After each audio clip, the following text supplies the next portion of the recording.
waxaan rabaa muuqaalkan aan kaga hadlo blue makeup oo ku dhagay Nimcaan Hilaac sheegin in xiriir ay wada yeesheen saaxiiban ahaayeen ishukaansadeen dhex maray arintaas ma suuragal maxaa ka jiri kara maxaa ka jira ma tahay wax macquul ah ma tahay wax qalbiyadeenu ay aamini karaan blue makeup ayaa maalmahan labadii maalin ee la soo dhaafay shaaciyay video yar ama clip yar oo uu kaga hadlay Nimcaan Hilaac video clip waxa marka blue makeup sida hadda meeshan kaga muuqato wax nin saan dhahayo ku dhigaayo shuminayo reexayo ayuu ka dhigay inuu yahay ninka Nimcaan Hilaac blue makeup oo taqaanaan nin ishaag maxalliga qafka uu yahay iyo social media oo dadka dhan ka wada garanaysan blue makeup hadaba ma tahay Nimcaan Hilaac iyo blue makeup xiriir ma dhex mari sarak ma dhex mari karaase arinta la isku haysto waa arinta arinta arabnina ka hadalna waa arinta Nimcaan Hilaac ayaa sida aad ogtihiin sanadkan wuxuu ku yimid safar ku soo gaaray qaaradan Yurub oo show ama tower ku lahaa qaarada Yurub oo isku marayay dhamaan gaar ahaan sida Scandinavian ko kala marayay wadamo badan ayuu tagay Nimcaan Hilaac Holland Sweden Denmark Finland sida aan ognahay Jarmalka blue makeup ayaa wuxuu sheegay safarkii oo hadda Nimcaan Hilaac qaarada Yurub ku soo gaaray safarka in ay isku arkeen ayna ku kulmeen wuxuu kaloo sheegay sida aad ku daawan doontaan videogiisa wuxuu kaloo sheegay blue makeup in heestii jacaylku qabyoobayo qiimaad ku lahayd agtayda qadar baafiyaan islaha laga yaabaa heestii inaan qaldo idinkaas ii toosi doona blue makeup ayaa wuxuu sheegay heestaas Nimcaan Hilaac in uu blue makeup ahaan u sameeyay oo asaga lahaa kabacdi wuxuu yiri blue makeup haddiina aamineen heestan in aan la iga qaaday bal videogan daawada markaas uu video yar oo soo jarjaray oo ishaag maxay qolooyin kala la sameysay buu ka dhigay inuu Nimcaan yahay haddaba sida ay la tahay ama ila muuqato videogan markaan kaga hadlo oo blue makeup weekend soo galay social media shakhsi ahaanteeda videogan blue makeup oo soo ishaag maxay social media soo galay maalmahan marka aan aqliga bilaadanka ama aqliga saliimka aan ka fikirno wax macquul galay maahan Nimcaan Hilaac waa fanaaniinta marka la dhaho ugu mataqaanaa ugu degan ugu akhlaaqda fiican inta aan ka maqalno anoo kale ma naqaan Nimcaan laakiin inta aan ka naqaano waa nin ay ku weyn tahay Soomaalinimada waa nin jecel Soomaalinimada nin ay ka suurowdo arimahaana maahan waa nin family iska leh arintaana waxaan u maleynayaa dad ayaa soo abaabulay sida aan ku maqalnay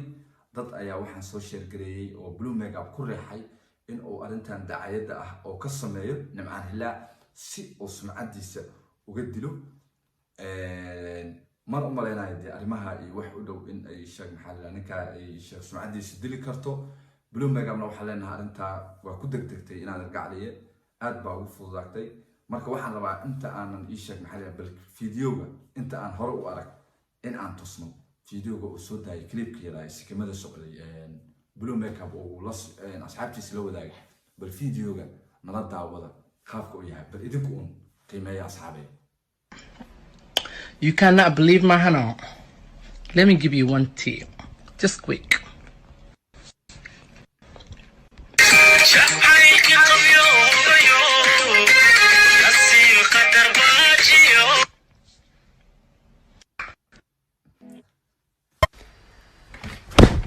naga fogow audu billahi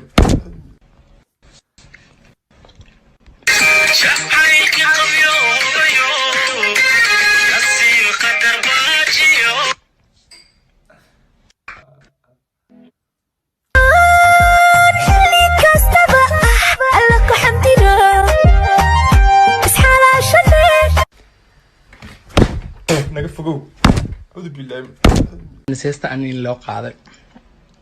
You cannot believe my Hannah. Let me give you one tip, just quick. naga fogow audu billahi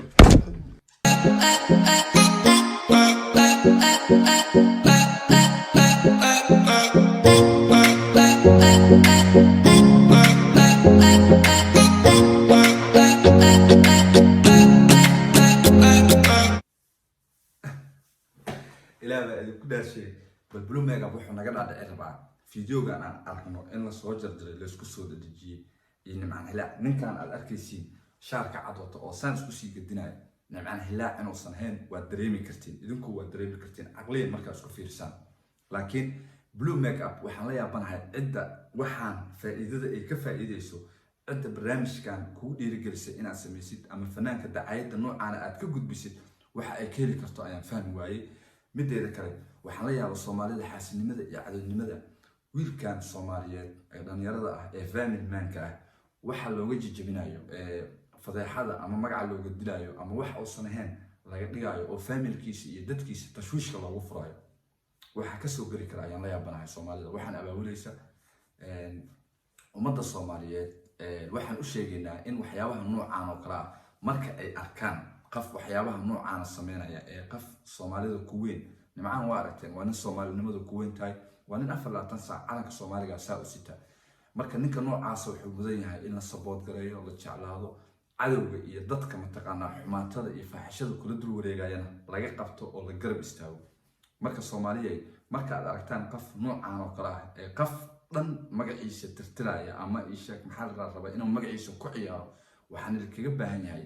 in aad kacdaan oo aad kaga dhidhisaan qofkaas si qofkan kale walaalkiina aysan qalbada u jabin oo soo hore ugu sii socdo waxaan soo joojin kulli nimcaan ila maahan nin waxaan iyo wax u mid la joojinayo laakiin Soomaaliya waxaan ka rabaa in aad ka dhidhisaan arrimaha noocaan ay xun ee qofka xumaatada lagu sameeyo in aad garabkiisa istaagtaan marka waxay la tahay in aad nimcaan aad ishaag maxaa la garabkiisa istaagi doontaan waxaana in aysan ka suuroobin ama ishaag maxaa la nin sameeyna inuusan ahayn in aad muujisaan oo aad garab istaagtaan walaalkiin nimcaan ilaa baan ishaag rajay doonaa oo aad fideogan adiga daawanayaba oo aad commentiga noogu reebtid ishaag maxaa la sida aad uga xumaatay iyo sida mataqaanaa aad uga damqatay walaalkiin waxa lagu sheegay in uusan ahayn adoo ka dhidhinsid oo garab istaagaysid وانا ما سنتين داوشدين اصحابتا كل بلو ميك اب waa wada naqaanaa nin inuu yahay ishaaq qaf ishaaq aan wanaag sameeyeen inuu yahay waa wada ognahay laakiin walaalkiin ku garab istaaga commentiga ku garab istaaga like ku garab istaaga siina share gareeya barnaamijka si ay dad badan u arkaan in nimcaan uu leeyahay dad Soomaaliyeed ama walaalo Soomaaliyeed jecel taageero jecel dad jecel inuu leeyahay waa inuu arkaa oo aad fiidiyoashiisa looga hadlaayo inuu soo xas ka suuroobin waa inaad share gareysaan si dad badan ay u arkaan sida dadka Soomaaliyeed ama taageerayaashiisa ah si ay uga falceliyeen nimcaan inaysan arrintan iyo wax la mid ahba aysan ka suuroobin sheertaadu waxay ilaalin doontaa walaalka nimcaan ilaa sharaftiisa maadaama uu yahay nin Soomaalinimada iyo dhiigga Soomaaliyeed wanaag ku badan yahay annaguna waxaan leenahay waan ka raaligelinaynaa fanaanku maadaama loo gafay kuma taageersanin qolada soo gaftay iyo qolada ka dambeysay ee wiilka u soo dhibta barnaamijka inuu ishaag maxaa la beenta ah nimcaan ka faafiyo ولكن I'm قلبي official أو برامج كنا بداعي سبسكرايب تهنيجي لوبين لايك تيشيرت كومنت تيجا قنبلة كنا فرق سي أم برامج تربضن أو نوع أنا نوع قنبلة أنا كوسو قد بنو وحن إنكريت تجينا برامج نوع أنا أنت أم كل دونو سلاي نبدأ